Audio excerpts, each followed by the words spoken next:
फर्जी मुकदमे के मास्टरमाइंड है पवई इंस्पेक्टर अयोध्या तिवारी। मिली जानकारी के अनुसार पवई थाना क्षेत्र में एक चर्चित हत्या अर्जुन यादव नाम की 8 अक्टूबर को हुई थी, जिस हत्या को लेकर तत्कालीन थाना अध्यक्ष संजय प्रजापति को बड़े कप्तान ने लाइन हाजिर कर दिया था, क्योंकि तत्कालीन थाना अध्यक्ष संजय प्रजापति अर्जुन यादव के हत्यारों को खोजने में असफल रहे। बताया जाता है कि अर्जुन यादव के हत्या के पीछे तमाम रहस्यमयी मामला था। तत्कालीन थाना अध्यक्ष पवई इस हत्या के पीछे तमाम प्रकार के बिंदुवार समीक्षा की, परंतु तत्कालीन थाना अध्यक्ष संजय प्रजापति किसी को फंसाने में बुद्धिमानी नहीं समझी, क्योंकि हत्या के पीछे पिक्चर साफ नहीं दिख रही थी और बड़े कप्तान के नाक के बाल नहीं बन सके और उनको लाइन हाजिर का शिकार होना पड़ा।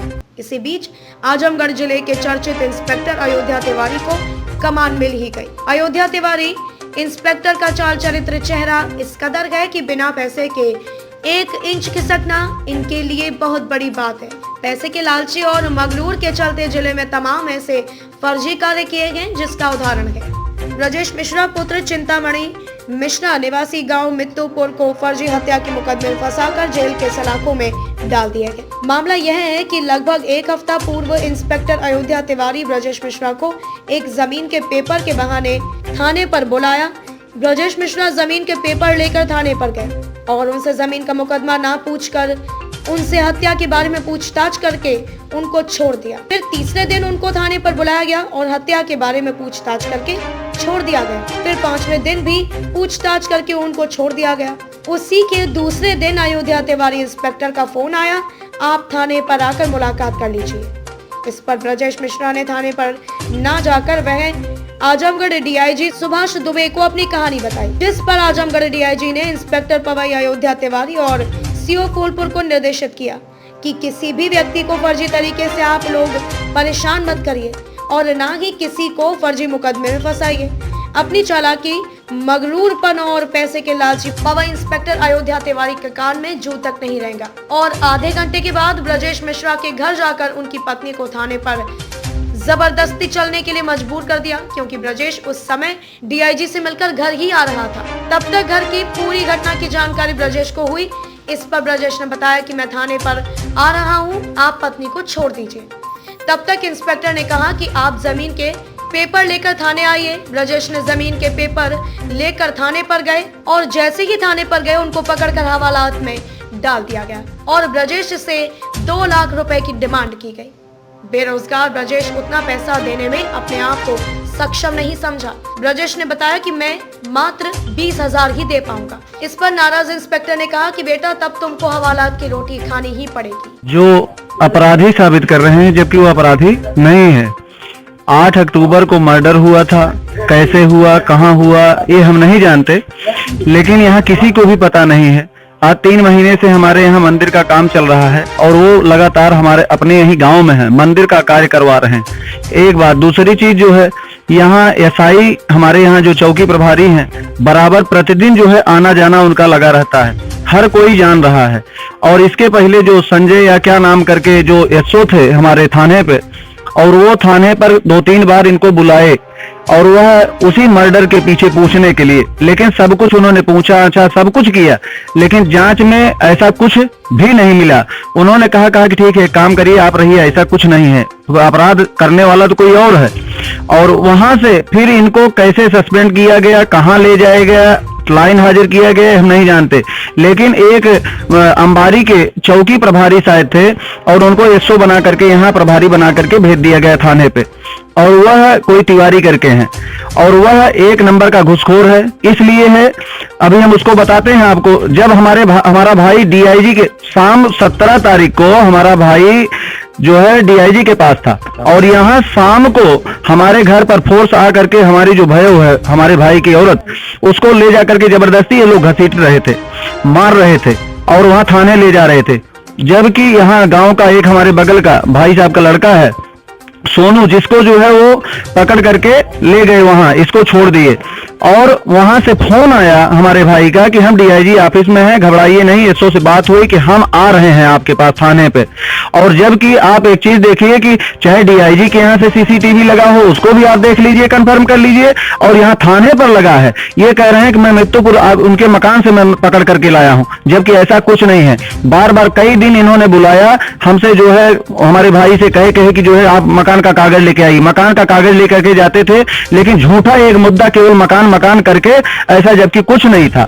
और यहाँ थाने पर उन्होंने क्या किया, सीधे मर्डर की बात की। और मर्डर के में उस दिन जब शाम को ये पहुंचे हैं थाने पर, 2 लाख रुपए का डिमांड इन्होंने किया। जब 2 लाख रुपया इन्होंने कहा कि हम नहीं दे पाएंगे, तो सीधे ले जाकर के इन्होंने रात भर कहां रखा, कैसे रखा, रात में ही ये ले जाकर के आजमगढ़ चले गए। 18 तारीख को हमारे भाई को जेल कर दिए और वह 302 का मुलजिम बना दिए। हम एक चीज चाहते हैं, ऐसे भ्रष्ट ऑफिसर को, भाजपा जो गवर्नमेंट है जहां न्याय की गुहार लगाई जाती है और न्याय के लिए प्रसिद्ध है, हम चाहते हैं कि यहाँ जो है ऐसे भ्रष्ट कर्मचारी को, अधिकारी को निलंबित कर दिया जाए, एक बात। और दूसरी बात, उसके ऊपर जांच बैठाई जाए। और मैं चाहता हूं कि यह जो मर्डर हुआ है, आज यह मर्डर जो इनके नाम को उछाला गया है जबरदस्ती, जो यहाँ के बाहुबली नेता हैं, एक रंजिश केवल राजनीति में, जबकि वो जिसका मर्डर हुआ शायद हमने सुना उसमें भाजपा का वो कोई अपना जो भी रहा हो बीडीसी या उससे भाजपा से जुड़ा हुआ था। लेकिन यहाँ भाजपा, सपा, बसपा कौन क्या कर रहा है इसको हर कोई जान रहा है। हमारे आजमगढ़ में ये बाहुबली के अलावा दूसरा किसी ने नहीं किया। मर्डर कराने वाला कोई यही है और दूसरा कोई नहीं है। हमारे भाई को तो जबरदस्ती केवल फंसाया गया। मैं चाहता हूं कि ये उच्च अधिकारियों से इसकी जांच कराई जाए, न्यायिक जांच हो, हम यही चाहते हैं। अब तो फंसाने की बात थी, ले जाकर के हमारे भाई को तो अंदर कर दिए, लेकिन ये अच्छी बात नहीं है। हर कोई परिवार हमारा दुखी है। हमारे क्षेत्र से, पूरे क्षेत्र में पूछा जाए कि जो है ये कैसे है, कैसे नहीं है। आज इतना समय बीत गया, लेकिन आज ये घटना आ गई सामने। ये जैसे वहां अंबारी से आया और तुरंत जो है इसने कह दिया कि नहीं, मैं तुमको 302 का मुलजिम बना रहा हूं। ये जबरदस्ती नहीं है तो और क्या है, आप बताइए। आप जो है उच्च अधिकारियों से जांच कराई जाए, ये सीबीआई जांच कराई जाए, जो भी जांच का एक स्तर है, ऐसा जांच कराया जाए कि जहां जो है ये स्पष्ट हो जाए, दूध का दूध और पानी का पानी, ये पता तो चले। और ये निर्दोष जो इधर उधर के और भी हैं, सबको ये फंसाने का काम कर रहा और दूसरा कोई काम नहीं कर रहा है। केवल आज 4-6 दिन से, जब से ये थाने पे आया है, तब से उथल पुथल मचा हुआ है। आखिर इसका जो है क्या मतलब है भाई, ये क्या चाहता है। 17 तारीख को रात शाम को 6 बजे मैं किचन में काम कर रही थी। वहाँ पे बहुत सारे फोर्स और अयोध्या तिवारी कमरे में घुस गए, जबरदस्ती हमको घसीटते खींचते हुए बाहर निकाल के ले आए और गाली गलौज करने लगे। बोले गाड़ी में बैठ जाओ। हम बोले हम नहीं बैठेंगे। किस आधार पे बैठेंगे, क्या किया है हमने, कौन सा जुर्म किया है, कहाँ से लिखवा के लाए हैं, कौन भेजा है आपको, हम नहीं बैठेंगे। ऐसे बोल रहे कि नहीं बैठना है, बैठो, इसको ले चलो, जबरदस्ती ले चलो, खींचो, घसीटो, गाली दे रहे थे हमको। हम बोले हम नहीं बैठेंगे। उसके बाद हम बोले रुकिए, हम अपने हस्बैंड से बात करते हैं। मैं अपने हस्बैंड के पास फोन की तो हस्बैंड फोन उठाए, बोले कि हम डीआईजी के पास बैठे हैं, आप टेंशन ना लो, और उनसे बात करके हम उनके पास ही जा रहे हैं, अयोध्या तिवारी के पास जा रहे हैं थाने पे। आपको गिरफ्तार करने के लिए महिला कांस्टेबल आई थी या पुलिस फोर्स? नहीं, पुलिस फोर्स आई थी। महिला बस एक ही थी, वो भी बाहर खड़ी हुई थी पीछे, और सब दारू के धुत में एकदम थे, गाली गलौज कर रहे थे। अपने आप को बचाने के लिए मैंने अपने जेठ के लड़के को बुलाया, वो आए, फिर वो बोले कि ठीक है मैं बात करता हूँ, आप शांत रहो। फिर मेरे जेठ के लड़के आए वहाँ पे। उनको छोड़ो, हम चलते। भैया आपको आप क्या जानकारी देंगे? हाँ, हम यहाँ भागते हुए आए, इनको अंदर से घसीट रहा था। हमने कहा क्या हुआ, क्या मैटर है। ये चिल्लाए, बोले हमको ले जा रहे हैं। हमने किस आधार पे ले जा रहे हैं। हमने एसओ से बात की, हमने किस आधार पे, क्या आपके पास कोई प्रूफ है ले जाने के लिए, तुम गाड़ी में बैठो। हम कहा ले चलिए सर, हम ले चलते हैं, हमको ले चलिए। आप लेके गए, गाड़ी में बैठा, गाड़ी में गाली गलौज दे, बोले तुम ही मुजरिम बनोगे, गले में पट्टे अपने डाल लिए हो। इसके बाद ले गए, आधे घंटे गाड़ी रोड पे गाड़ी रोके, किसी से बात किए, फिर लेके चले। क्या अभी 2 घंटे में तुम बुलाओगे उनको, जबरदस्ती। इसके बाद हमको लेके थाने में डायरेक्ट बैठाए, हमको बोले कि अभी मारेंगे, सारी चीज तुम बता दोगे। नहीं बताने के लिए इसके बाद फिर हमारे ऊपर 2 सिपाही आए, बोले बता दो तुम अपने गले में फंदा क्यों डाल रहे हो। हम कहे सर हमको नहीं पता कहाँ है कैसे है। इसके बाद मेरे सामने एसओ साहब का फोन आया कि रुको मैं आ रहा हूँ, मैं ब्रजेश मिश्रा बोल रहा हूँ, मैं डीआईजी साहब के यहाँ से निकला हूँ, मैं यहाँ आ रहा हूँ आपके पास।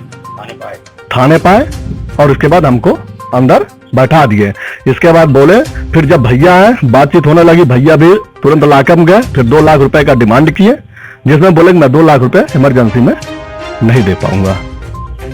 इसके बाद हमको कहे तुम जाओ बाहर भगो यहाँ से।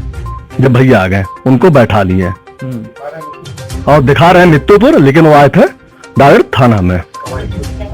हाँ, सीसीटीवी कैमरा से आप पता करवा लीजिए कि मित्तुपुर पर जो अज्ञात मोटरसाइकिल दिखा रहे हैं, कोई ऐसा मोटरसाइकिल आप 10 साल से कोई मोटरसाइकिल वो नहीं चला रहे, कहीं भी आ जाते हैं 4 व्हीलर से ही आते जाते रहते हैं, बस यही। और उनका चालान हो गया? हाँ, उनका चालान हो गया। ये पता नहीं कहाँ सुबह 5 बजे निकाले थे, हम लोगों को नहीं पता, हम लोग खोजते रह गए कि कहाँ किए। एसओ साहब पूछे, बोले हमको नहीं पता। सिपाही से वहां पूछे कि भैया कहाँ गए, हम चाय लेके गए तो पता चला लॉकअप में नहीं है। किसी तरीका पता कराते कराते पता चला वहां कोर्ट में उनको मतलब पेश किए, जबरदस्ती उनको मुजरिम बना के भेज दिए।